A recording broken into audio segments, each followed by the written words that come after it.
Greetings, my name is Alexander Sincari Sky.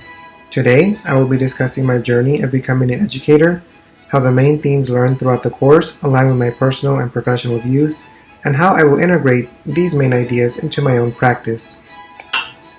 For starters, let me provide some background about myself. I am a son of a Nicaraguan immigrant, Leslie, my mother, and Edilberto, my father. I am also a brother to my sister, Lorena, who is 6 years my senior. My parents gave up the only life they had ever known to escape Sandinista oppression and provide us, their children, with an opportunity for a better life. Words can never express the esteem and admiration we feel towards our parents for their leap of faith. Although my parents instilled the importance of education and hard work, their inability to speak English and their own educational limitations led me to fend for myself in regards to school and the responsibilities as a student. My sister would actually seek my assistance with her homework. Music played an important role in my middle and high school years. I was introduced to accounting my senior year of high school, which to my surprise I ended up enjoying very much as well. My initial goal as an undergraduate student at UTSA was to double major in music education and accounting. As circumstance would have it, I would not finish my music education degree. Life took me on a different road and I joined the Army as an active duty flute player. After fulfilling my obligation, I returned to college where I met some very good friends with whom I still communicate with today that made my college journey fun and, unbeknownst to them, helped me get through my final years of my accounting degree. Although my life's journey did not place me on a direct path as an educator, my role as a trainer in both my military and civilian careers had drawn me back to pursue a professional career as a teacher. Being a trainer, I enjoyed aiding and developing soldiers and trainees alike to their fullest potential. It was this role that gave me the greatest sense of personal fulfillment.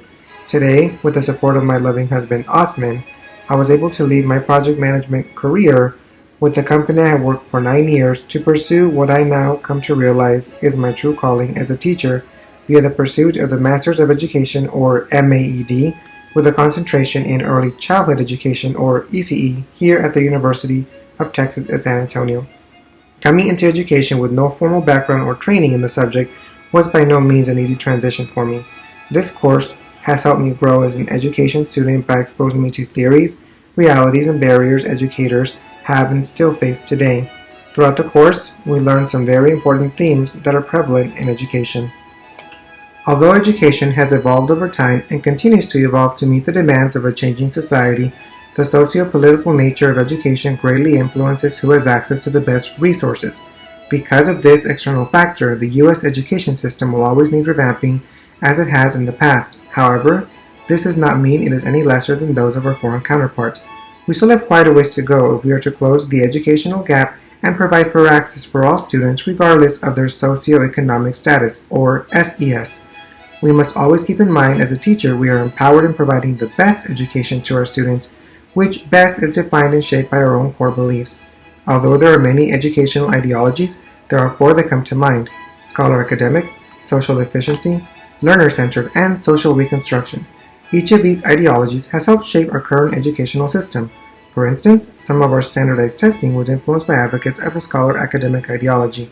As for my own belief, I align with the learner-centered ideology, which was greatly influenced by John Dewey, also known as the father of progressive education. I believe the nature and purpose of education is to stimulate and nurture growth in students, teachers, and others in education, to help all engage in helping students grow and create meaning for themselves. Globalization has exposed us to not only new cultures, but new ways of thinking. It has steered us away from a silo mentality, which in turn has also impacted education. The disciplines can no longer stand alone in a new world of culturally diverse students. Educators must think of new, innovative ways of creating and delivering curriculum. To achieve this, we must embrace the concept of interdisciplinarity. By removing the barriers of each discipline and combining them, we can achieve a new synergy of effort to reach the next educational evolution. The nature of the MAED is interdisciplinary, as teaching is not a one-person function. It requires all areas, such as curriculum and instruction, special education, instructional technology, and so forth, to work together for the best possible outcome for educators, the community, and most importantly, the students. Even with our combined efforts, we must acknowledge the social inequities that exist in society. Education is not immune to such injustices. While we have come a long way, educational reform is still needed. Students from affluent schools have an advantage early in life than those from the lower SES education systems. Discrimination at a personal level is also another hurdle students who don't fit into the norm must overcome. These students can be from special education, LGBTQ+, and other disadvantaged classes. We must make a constant effort to include all students and ensure we don't exclude the contribution made by these underrepresented classes. Keeping Freire in mind, I will act as a guide to help students reach a level of critical reflection as well as take action in order to remove the shackles of oppression and mold them into future agents for a more just society. Higher education appeals to all people regardless of race, gender, sexual orientation, physical status, etc. I too come from many underserved populations as a Nicaraguan immigrant Jewish gay male.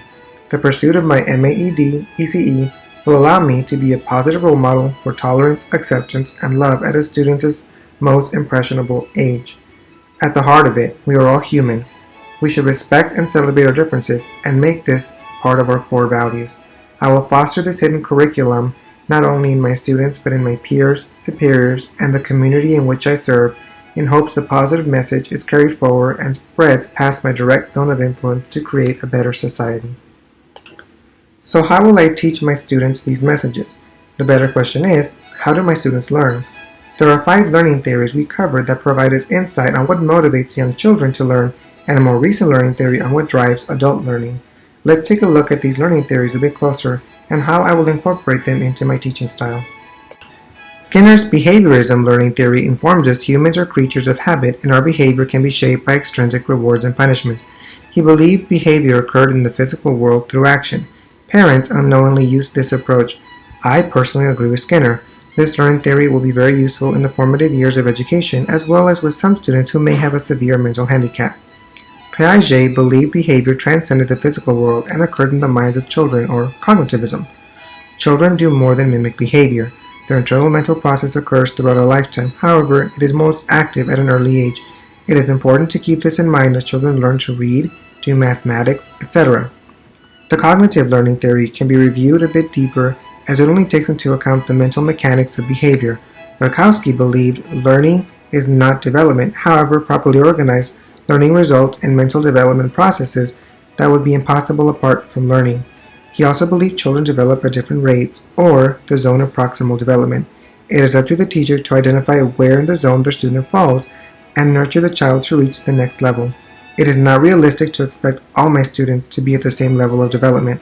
I will put forth my best effort to understand where my student is in the developmental process and assist them in reaching the next. School is a community in which children not only go to learn academia, but learn to socialize as well. Each child brings with them their own skill set and knowledge. As a child enters school, whether it is for the first time, a new school, or even grade, situated learning, a learning theory expressed by Leib and Wegner, is a great asset. It allows a child to immerse themselves into the existing school culture. Once fully immersed, the child can use their own perspective to add to the existing culture and thereby changing it. I believe it is important to ensure each child buys into the culture to allow them to feel comfortable and fully express themselves and add to it. Our next valuable learning theory is constructivism, which is an extension of constructionism. In constructivism, learning is manifested into the construction of a shareable artifact. This learning theory allows us to see the constructive meanings children are making during developmental learning. It is especially useful when a child is unable to express himself through traditional means. It also allows educators to assist children in learning abstract concepts. I will adopt the concepts of this learning theory when tasked to teach difficult topics to children. Children will eventually become adults, and learning does not cease in adulthood. Learning can take place in a higher educational institute or at a job. Regardless of where the learning takes place, Knowles' learning theory took the form of andragogy. Adults are not motivated in the same fashion as children. Keeping in mind the different types of adult learners, goal-oriented, actively oriented, and learning-oriented is crucial when creating and delivering curriculum. As students of MAED, we are adult learners ourselves, and each of us has our own motivation and goals we wish to attain. In my past, I have trained adults and fused this theory unknowingly during my instruction. The 21st century has brought many changes in society. The voice of disadvantaged classes is becoming more widely recognized and laws are being put into place to protect them. As educators, we are impacted by the changes in the student population. Diversity no longer means the traditional race and ethnicity. Our average classrooms now include our special education students, which at one point were segregated from others, LGBTQ+, English language learners, and many others. Because of our diverse learners and communities, sexuality, a once sensitive and taboo, is no longer an unspoken item in today's teaching agenda. Being aware of how the heteronormative curriculum currently in place will prepare a teacher to embrace the concepts outlined in queer theory and pedagogical approaches when tackling this subject. Teachers must be sensitive and meet the needs of this diverse population by borrowing and adopting from different pedagogical approaches to create a new instructional technique. Interdisciplinarity becomes a key factor by use of collaboration among different pedagogies. The MAED is preparing me as a future educator to be receptive to the needs of my students. In addition, technology is becoming a key instrument in both communications and learning. Students are more attuned to the fast-paced technological changes occurring every day. As a digital immigrant, as stated by Prensky, I must give credit to the know-how and savvy my students bring to class regarding technology. I will include them and their knowledge to find new methods of curriculum delivery using technology as a base. With so many perspectives regarding education at my disposal, I will use the concept of interdisciplinarity and borrow from all the themes I have learned throughout the course. I will also take into account my philosophy of the purpose of education and use it as a springboard to teach my diverse classroom. I will maximize the use of technology to keep children engaged, as well as utilize it as a tool to assist me in instruction.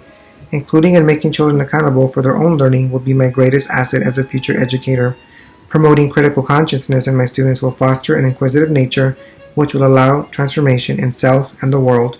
I will always act in an ethical and professional manner during my profession as an educator and as students.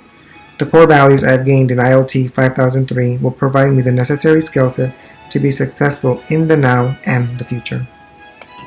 I would like to thank you for taking the time to learn a little about me and my personal and professional views regarding the main themes we have learned throughout the course. Have a great day.